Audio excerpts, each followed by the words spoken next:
ബംഗളൂരു സെൻട്രലിനെ സംബന്ധിച്ച് ശകുൻ റാണി എന്ന് പറയുന്ന ഒരു വോട്ടറുടെ കാര്യത്തിൽ രാഹുൽ ഗാന്ധി പറഞ്ഞതിൽ പിശകുണ്ടെന്ന് പറഞ്ഞുകൊണ്ട് അദ്ദേഹം വളരെ ബൃഹത്തായ ക്രമക്കേടുകളാണ് അവിടെ ചൂണ്ടിക്കാട്ടിയത്, വെളിപ്പെടുത്തിയത്.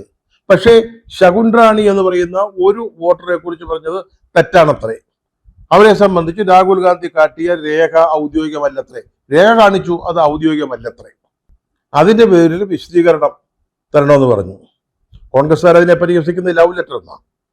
അങ്ങനെ വിശദീകരണം ചോദിച്ച ഇലക്ഷൻ കമ്മീഷൻ എന്തുകൊണ്ടാണ് ഇതുവരെ അനുരാഗ് ഠാക്കൂറിനോട് ഇത് ചോദിക്കാത്തത്? എന്തുകൊണ്ടാണ് ഈ വേറെ കൃത്യം?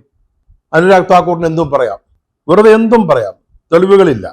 രാഹുൽ ഗാന്ധി തെളിവുകൾ സഹിതം ഡേറ്റകൾ സഹിതം ഒരു കാര്യം പറഞ്ഞാൽ ഉടനെ വിശദീകരണം, ഉടനെ ഭീഷണി, അത് ചെയ്ത് കളയും, ഇത് ചെയ്ത് കളയും. അപ്പോൾ അങ്ങനെയാണോ ഈ ഇലക്ഷൻ കമ്മീഷന്റെ പ്രവർത്തനം? ഭരണകക്ഷിക്ക് വേണ്ടിയാണോ അവര് പ്രവർത്തിക്കുന്നത്? ഇതൊക്കെ കാണുമ്പോൾ സാധാരണ ജനങ്ങൾക്ക് സംശയം തോന്നുന്നു. അതുകൊണ്ടാണ് ഈ പറയുന്നത്, ഒരു രാഷ്ട്രീയ പാർട്ടിക്ക് വേണ്ടി പണിയെടുക്കാനുള്ളതല്ല ഇലക്ഷൻ കമ്മീഷൻ. നമ്മൾ നേരത്തെ ഈ കോളത്തിൽ പലപ്പോഴും ചൂണ്ടിക്കാണിച്ചിട്ടുള്ളത് പോലെ ഇന്ത്യയുടെ ജനാധിപത്യത്തിന്റെ സംരക്ഷകന്മാരാണ് അവർ. മനസ്സിലായില്ലേ? അതിന്റെ ഒരു അടിസ്ഥാനമാണ് ഈ വോട്ടർ പട്ടിക എന്ന് പറയുന്നത്. അത് കള്ളത്തരം കാണിക്കാനുള്ളതല്ല.